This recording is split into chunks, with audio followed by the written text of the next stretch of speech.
Welcome again to Astronomy Daily with Steve Dunkley and Hallie. Astronomy Daily, the podcast, with your host, Steve Dunkley. And straight into it, welcome to our digital reporter, Hallie. How's life in the ether, Hallie? You know, life in the fastest lane possible. Everything all at once all the time as usual. Oh, that sounds very confusing, Hallie. Slowing down to chat with you is hard work, Steve. Lucky you are my favorite human. Well, we've got some work to do as well, Hallie. I know. Did you remind everyone about the newsletter? Well, I haven't got to it yet. We've just started the show. See what I mean? I'll do it. Oh, righto then. Take it away. If you're listening now, then you're probably interested in astronomy, space and space science, developments in space technologies and Steve's favorite stuff, rockets and asteroids. He's such a big kid. Everything you need can land in your inbox daily in the Astronomy Daily newsletter. Tell them how, Steve. Oh, okay. Just visit bitesz.com, that's bitesz.com, or spacenuts.io, and pop your email address in the pop-up. You'll love it. We do. Now, Hallie, what goodies have you found for us today? Straight from the Astronomy Daily newsletter itself. We have a little story about a little asteroid for you, Steve. Oh, nice. And what about something to help astronauts from getting lost in space? Well, that's got to be a plus. I can't think of anything more terrifying. Well, I'll tell you about the Vibrotractor shortly. Vibrotractor? Are you sure you're on the right podcast? And finally, we say farewell to the man who didn't get sick. Yes, that's right. Ken Mattingly, famous for being a NASA astronaut, but also notably the one who did not get German measles. More later on that one. And, of course, a brief of November's skywatching highlights to look out for. Yes, I've got some great information. And you've posted a link to a cool Artemis video. Yes, it's this really cool time-lapse video of the Artemis 2 boosters' arrival at NASA Processing Facility. You can see how the giant sections are manipulated and assembled. And you can find that on the Space Nuts podcast group page. I just posted the link there. Just head over there and check it out. Just one thing, Steve. What's that, Hallie? Did you put that cheesy music on the video? Well, I would like to take credit for that, but no, I did not. That's a shame. It's so you. Thank you, Hallie. You know me so well. Anyway, over to you. Thanks, human. And now the Astronomy Daily newsletter short takes. Scientists have created vibrotractors, wearable devices that help astronauts combat spatial disorientation in space. Testing has shown that these devices, coupled with specialized training, can enhance balance and orientation control. Spatial disorientation is known to be a leading cause of fatal aircraft accidents. But losing your orientation in space itself is even more dangerous. Scientists have now developed wearable devices called vibrotractors that, combined with specialized training, improve people's ability to fight spatial disorientation and could help astronauts correct themselves when their perceptions can no longer be relied upon. In leaving the Earth's surface, we lose many of the cues we need to orient ourselves, and that spatial disorientation can be deadly. Astronauts normally need intensive training to protect against it. However, scientists have now found that wearable devices that vibrate to give orientation cues may boost the efficacy of this training significantly, making spaceflight slightly safer. Long-duration spaceflight will cause many physiological and psychological stressors which will make astronauts very susceptible to spatial disorientation, said Dr. Vivekanand P. Vimal of Brandeis University in the United States, lead author of the article in Frontiers in Physiology. When disoriented, an astronaut will no longer be able to rely on their own internal sensors which they have depended on for their whole lives. The researchers used sensory deprivation and a multi-axis rotation device to test their vibrotractors in simulated spaceflight, so the senses participants would normally rely on were useless. 30 participants were recruited, of which 10 received training to balance in the rotation device, 10 received the vibrotractors, and the remaining 10 received both. All participants were shown a video of the rotation device and told how it worked, moving like an inverted pendulum until it reached a crash boundary, unless it was stabilized by a person sitting in the device controlling it with a joystick. The participants wearing vibrotractors still performed better than those who only received training. The training-only group crashed more frequently, moved around the balance point more, and accidentally destabilized themselves more often. Receiving the training did help, though. As the trials continued, the group who received both training and vibrotactors performed best. It turns out that the asteroid Dinkinesh has a dinky sidekick, a mini-moon.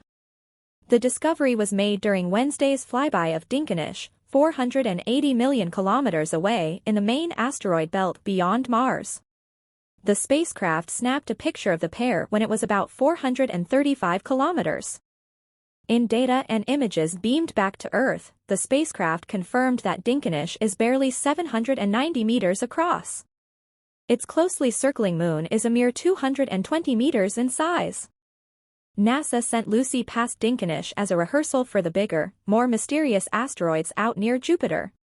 Launched in 2021, the spacecraft will reach the first of these so-called Trojan asteroids in 2027 and explore them for at least 6 years.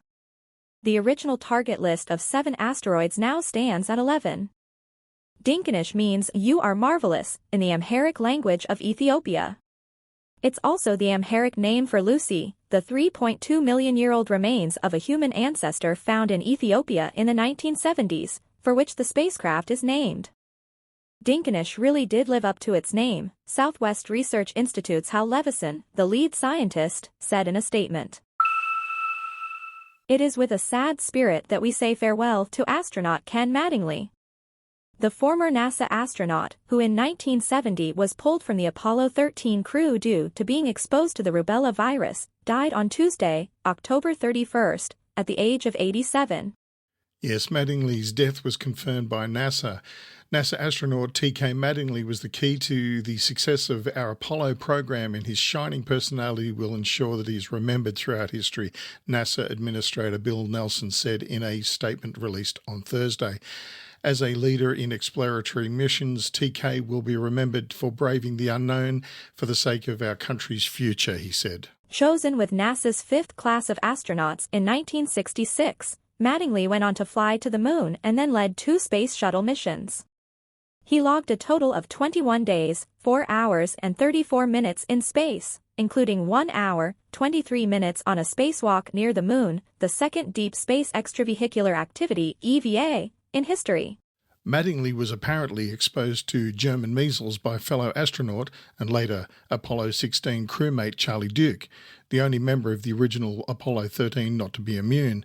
NASA's flight doctors were concerned Mattingly would fall ill during the mission, leading to the decision that he be replaced by his backup, Jack Swigert. In 1995, the event was portrayed in the Ron Howard film Apollo 13. For the record, Ken Mattingly never did get the German measles. No, he didn't, and that was a really unfair thing to do, but I suppose they were just being careful. You know, you can't be locked in a tin can, as David Bowie put it, with somebody with German measles. That would be very unfair to the rest of the crew. But he was very helpful, so the story goes, down on Earth, helping them solve a much bigger problem. And what a hero. No two ways about it. Ken Mattingly. Godspeed. Astronomy Daily, the podcast, with Steve Dunkley and Hallie.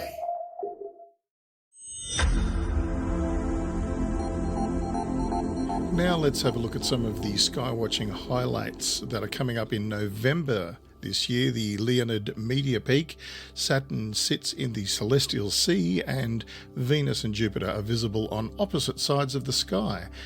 Now, what to look for? Meteors and Saturn in the sea. Bundle up and head out to dark skies overnight on November 17 for the peak of the Leonid meteors. Look for Saturn all month long in the constellation Aquarius, just one of several constellations related to water in that part of the sky. And if you're up before the sun, you'll have an opportunity to observe Venus and Jupiter on opposite sides of the sky in the AM. And now just a few highlights. On November 9, find the crescent moon hanging just beneath Venus in the early morning sky before sunrise. November 13 is a new moon. November 17, look for a beautiful crescent moon sitting low in the southwest all by itself in the twilight following sunset. November 20, you can expect after sunset on November 20, look to the south to see the first quarter moon just below the ring planet Saturn. The pair are joined by bright stars Fomalhaut and Altair, my favourite.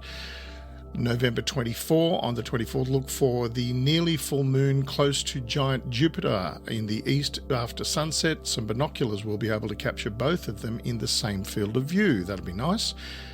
November 17, the annual Leonid shower peaks overnight on that night, and most meteors will be visible between midnight and dawn on the 18th. November 27th is a full moon. All month, Jupiter is at opposition this month on November 3, meaning it is directly opposite the Sun from the Earth, and it rises around sunset and is in the sky all night long, looking big and bright. All month also, Venus rises in the couple of hours before dawn, and if you're up before the Sun, you can observe Venus in the eastern sky and Jupiter in the west. All month also, Saturn sits within a region of the sky full of constellations related to water, including Aquarius, Pisces and Capricornus. And speaking of connections between water and wonder, NASA plans to launch its Europa Clipper spacecraft next autumn, or fall, as they say in the Northern Hemisphere, to study Jupiter's icy moon Europa, which is thought to contain an ocean that might support life. And you can send your name to Europa etched on the spacecraft. Visit the link that I've provided on Space Nuts podcast group on Facebook, and you'll be able to visit the Europa Clipper page on NASA and read all about it. There's actually a really lovely poem that somebody's penned that I really enjoyed. Actually, it's quite poetic, being a poem. And you can find the link on the for the Europa Clipper message in a bottle page is what it's called on the Space Nuts podcast group that's on Facebook. So I hope you do that. I hope you go and visit that and do a bit of exploring. Maybe you would like to add your name to the collection of humans who have already added their name to the list, and you can send your name in a message in a bottle all the way to the other watery moon in our solar system. That sounds really quite poetic in itself, doesn't it?